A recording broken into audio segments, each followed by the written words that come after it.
প্রিয় ভাইরা, এই যে আমরা কোরআন শোনার জন্য আসলাম, বুঝে থাকলে বলেন তো ভাই, কোরআন শুনলে লাভ আছে না নাই?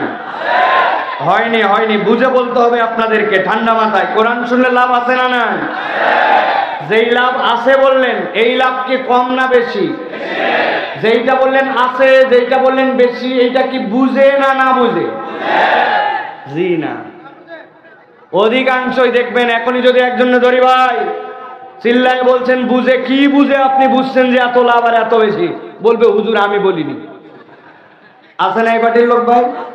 আবার আমাদের অনেক তরুণ যুবক আছে, আপনারা বিশ্বাস করবেন না, মাঠে তো আমাদের বিন্দুমাত্র জায়গা নাই, কিন্তু রাস্তাঘাটেও অনেক যুবকরা ঘুরে বেড়াচ্ছে, কুটানি মারে, বাম্পার মারে, চিন্তা করতেছে এগুলো ওয়াজ আমাদের জানাই আছে।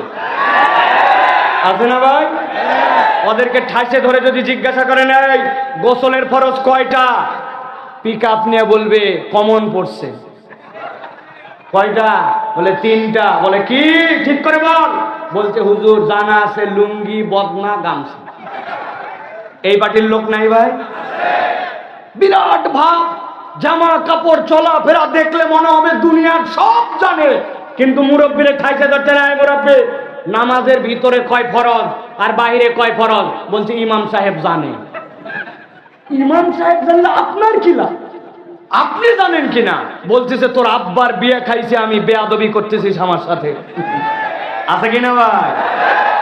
সাভারের এই জায়গায় গার্মেন্ট ছুটি হওয়ার পরে চায়ের দোকান থেকে উনি ইউক্রেন রাশিয়ার যুদ্ধ চালায়, আমেরিকা চলায়, পৃথিবী চলায়, কিন্তু উনাকে যদি বলা হয় বাবারে আশারায়ে মুবাশশারা যে 10 জন সাহাবী এক বৈঠকে রাসূলুল্লাহ সাল্লাল্লাহু আলাইহি ওয়াসাল্লাম জান্নাতের ঘোষণা পাইছিলেন, এরকম 10টা সাহাবীর নাম বলেন তো? পারবে? অনেক আমাদের আছে ভাই। সুতরাং আমাদের দ্বীন ইসলামের ব্যাপারে জানার আগ্রহ আপনাদের কেন নাই এইটা আমি বুঝি না। আমাদের যুবকরা, তরুণরা প্রত্যেক দিন তো এই মাহফিলের আয়োজন হয় না ভাই, বছরে একদিন হয়। আর তুমি রাস্তাঘাটে ঘোরো, তুমি কোরআনের এইটুকুকে মর্যাদা দাও না। তুমি সন্ধ্যার থেকে পাঁপড় খাইলে, সন্ধ্যার থেকে তুমি 12 ভাজা খাইলে, জিলাপি খাইলে, এখন পর্যন্ত যেই ওসিলাই দোকান আসলো ওই ওসিলাই তুমি এখন পর্যন্ত হাজির হলে না, আল্লাহর কাছে তুমি জবাব দিবে কি? যুবকরা আমাদেরকে মাঝে মাঝে ওয়াজ করে ভাই, একটা ওয়াজ আমাদেরকে যুবকরা করে, আমি করব? বলে হুজুর এত দূরে দূরে মাইক দিছেন, প্যান্ডেলে এসে ওয়াজ শোনা লাগবে, আর কি এমন কারণ আছে? দূর থেকে তো আমি শুনতেছি।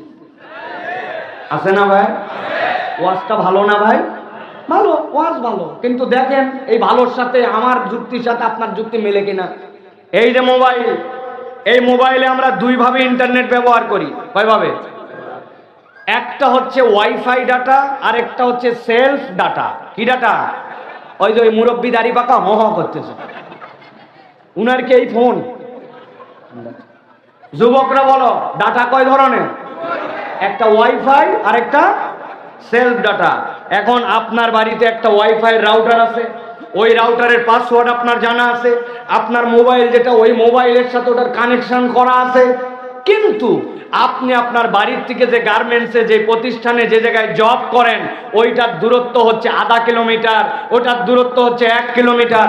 আপনি 1 কিলোমিটার দূরে গেছেন, বুঝে থাকলে বলবেন যে আপনার রাউটারের রেঞ্জ হচ্ছে 200 মিটার, 250 মিটার, 500 মিটার। 1 কিলোমিটার দূরে আপনার রাউটারের পাসওয়ার্ড, টাচওয়ার্ড সব জানা থাকলেও আপনার মোবাইলে কি রাউটার থেকে কানেকশন পাবে? যারা বললেন না তাদেরগুলো পাবে? পাবে? প্রিয় ভাইরা ভালো করে বোঝেন, আপনি ওয়াজ শোনেন, আপনি ইউটিউবে ওয়াজ শোনেন, আপনি দিনের কথা দূর থেকে শোনেন, সবগুলাই শুনতে পারেন, কিন্তু যখন যেখানে মজমা কায়েম হয়, মাজালিসুজ জিকির হয়, ওই মাহফিলের মজমাটুকু, ওই প্যান্ডেলটুকু, ওই এলাকাটুকু আল্লাহ রাব্বুল আলামিনের রহমতের ওয়াইফাই জোন। আল্লাহ একদল ফেরেশতা পাঠান, ওই ফেরেশতারা মজমায় যারা হাজির হয় আল্লাহর কাছে তাদের জন্য ক্ষমা চায়। অতএব আপনি যেরকম ওয়াইফাইয়ের নেটওয়ার্কের বাইরে থাকলে কানেকশন পাবেন না, ওয়াজ শুনতে পারেন, কিন্তু এইখানে না আসলে আল্লাহ রাব্বুল আলামিনের মাজালিসুজ জিকিরে সরাসরি শরীক হওয়ার এবং আল্লাহর ফেরেশতাদের দোয়া আপনার কপালে জুটবে না। কথা ক্লিয়ার? আর কোনোদিন বুঝানো লাগবে এটা? কিন্তু প্রিয় ভাইরা, এই কোরআন শুনতে আসলে আমাদের জন্য কিছু লাভ আছে, ঠিক কিনা? কিন্তু আমরা জানি না।